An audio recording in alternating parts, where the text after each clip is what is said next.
Welcome back, everyone. I'm ESL teacher Lisa. We're going to continue our discussion about fluency and the best ways to improve. And it is based on the ebook that I put together, Mastering American English Conversation, Speak Like a Native. It's designed for intermediate students. So we are going to pick up on section number 2. So I'm going to go right over to section 2. And by the way, you can pick up a copy of the ebook on my Gumroad store, or if you want the paperback, on my Amazon. So of course we won't be going through every single point here in the book, but I'm going to highlight some of the points, and you can follow along if you already have the ebook in your possession or paperback. If not, you can just glean some of the points here. So what is fluency? Students sometimes get confused as to what exactly it is. So I'm going to define it. We're going to go through these points here, how to improve it, the best approach to gaining fluency when thinking about speaking. And of course, there are also quizzes and other things to help you, and a list of idioms within this section. So let's start on section number 2. What is fluency? So there's a nice definition. I'll zero in on it here so you can see it. I'll make it a little bit bigger. You have to remember, and I'll just read it verbatim, word for word. Fluency in English means that a person can speak, read, write, and understand the language smoothly and accurately without frequently pausing to think of the right words or phrases. So that is what we're talking about. That is what fluency is. It's a combination of these 3 areas: speaking, reading, writing, and of course, listening. But that is what fluency is. So how do you improve now that we know what it is? So there are a few ways to improve. I'm going to focus on immersion and authentic context. What is immersion? So it's really putting yourself within the environment to hear and have the opportunity to speak English. What if you're in a foreign country watching this video? How do you improve if you tell me there are no native English speakers around you? Then you need to create that. You could either do that by traveling, by online language schools, and there's many of them, and I've recommended some to you before. Cambly is one of them. Lingoda is another great one, where you have 24-hour scheduling and native English speakers.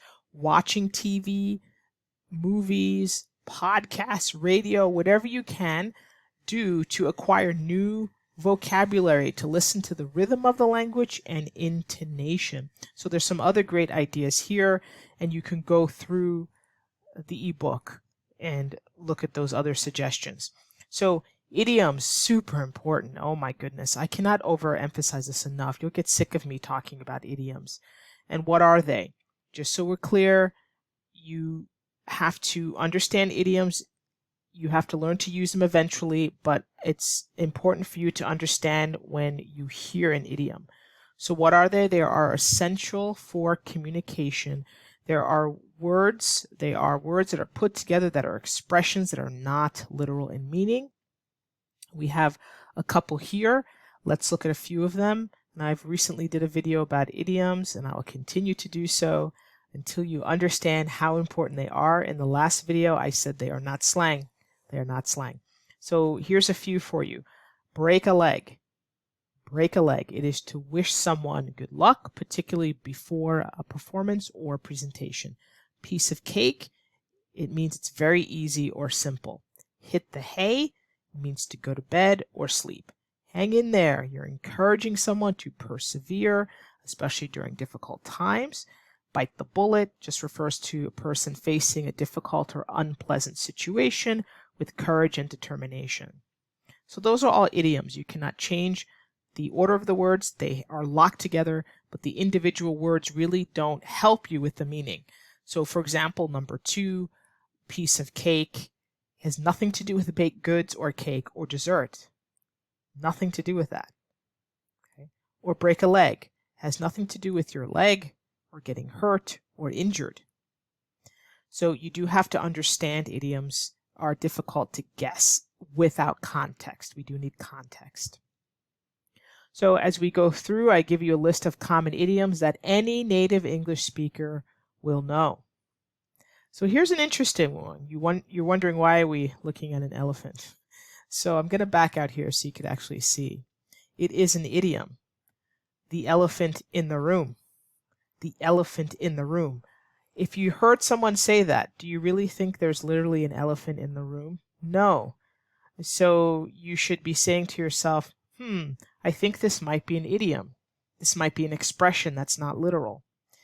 And so we actually give you the meaning of what it is, and we give you an example sentence here and a full explanation of what that is. So it's basically a big issue, problem, or topic that we're aware of. It's pretty obvious, but nobody wants to talk about it for some reason. So we gave you a list of 20 of them here. So go through them. You can look at the example sentence, the explanations. We also give you some idiom exercises with the answers and explanations. You can go through that, and phrasal verbs. Okay, let's go to section number 3.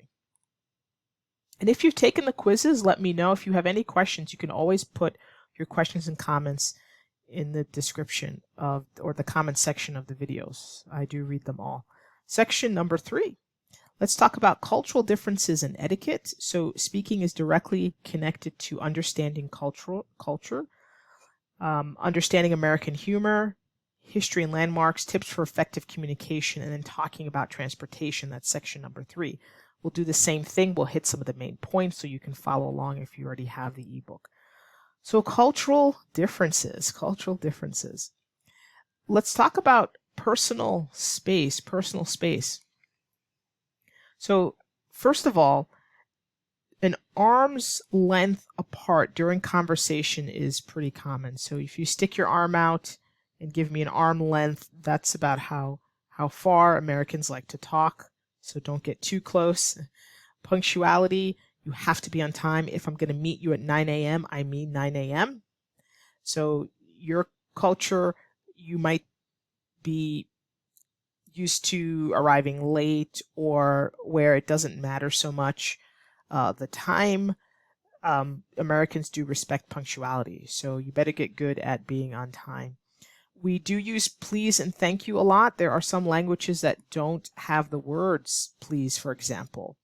I know that for sure. So if your language doesn't have please and thank you, you have to learn to use it. Or if it's not used often in your language. Again, there are some languages that don't use please and thank you very much, or it doesn't exist in the language. We do like to use Mr., Miss, and Miss when you are addressing someone formally, or you don't know, or you want to show extra respect to. We do not use Madame, not in American English. In other cultures, when they speak English, yes, but we don't use Madame. That's old English. Madame actually has another meaning, a negative meaning. So it's a woman who is very loose is called a Madame. So don't call people Madame in the United States. Okay, so you can look and read in detail.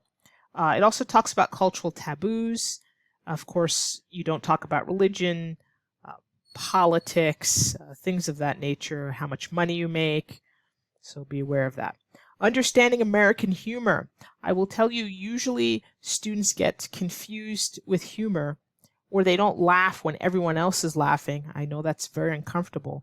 But if you're in your situation where everyone is laughing except you, it's probably because one of two things. Either you missed an idiom, there is an idiom or a phrasal verb that was used and you missed it, meaning you didn't understand it.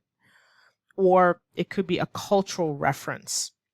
We thought that was funny, but you didn't see how it was funny because we're referring to something in American culture and you didn't quite understand it.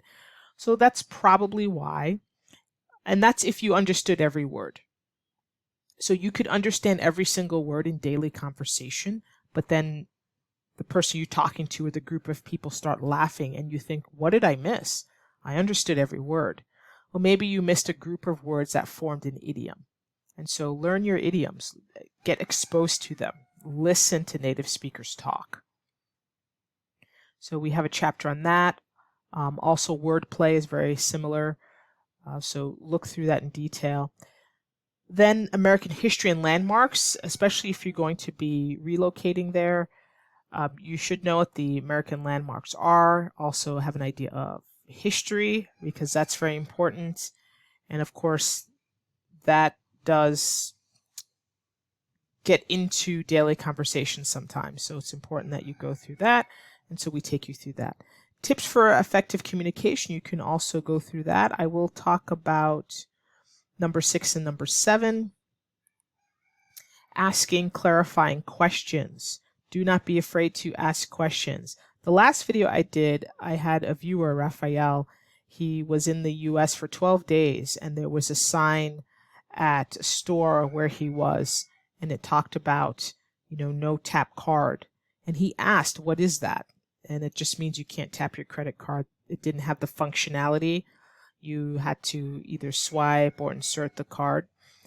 But I was happy that he asked. Don't be afraid. Don't be hesitant to ask questions. That's how you learn, and you also can prevent misunderstandings. So learn to ask and be specific with your questions. Don't just say, I don't understand. That doesn't help. The listener understand what? They just said 5 minutes worth of conversation and you say, I don't understand. So is it a word? Is it expression? Try to help by being very specific. Of course, practicing conversations is really important, but sometimes you're doing it in the wrong way. A good approach is to practice conversations in settings or situations that are vital and important to you. So, for example, if you are a nurse or a doctor, you need to practice conversations with patients. Or, for example, if you're somebody who is in customer service, then you should practice those dialogues and conversations in that setting. So practice conversations that are relevant to you and your English language life. And I do have real life dialogues.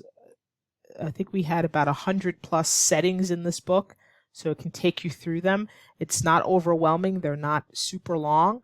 So you can really have a diverse number of settings that you're practicing conversation. So you grab the book, grab a partner, and read the dialogues. If you have a teacher or tutor, read them with your teacher or tutor. It's very, very helpful. You will hear me say this a lot too. Students don't practice dialogues enough. I can't emphasize that enough, how important that is. Practice real life dialogues where there's one part for one speaker, another part for another speaker, and you alternate speaking. We give you the words and phrases and the correct grammar, so study them. And you really can build confidence when you read them because you feel like you're speaking. So I know students that I've worked with enjoy dialogues. I enjoy it too as a teacher because I feel like I am speaking fluently with the student, because we give you the words nicely laid out and you can ask questions, you can see how the words are used. Really, really good thing to do. Talking about transportation, we won't go through this in detail, but here are some of the conversations I'm talking about. Taking public transportation, commuting by car, by plane, what do you say? Ride sharing. So go through those conversations. All right, section 4 we will do in another video. And we're going to share strategies for success, dialogue reading. We're going to talk more about that. And we have the 100 short dialogues with vocabulary definitions. So we'll go through some of those next time. And then we have 3 long form dialogues for you to study. So again, pick up the ebook or the paperback. I won't go through everything, but I'll highlight some things that you can learn. If you're already working on this book or you've done some work with it, please leave a review, especially if you got it from Amazon. That's much appreciated. Just leave an honest review. And also let me know if you're having any trouble or any questions with any of the exercises or any of the information in the book. So thank you so much. See you in the next video.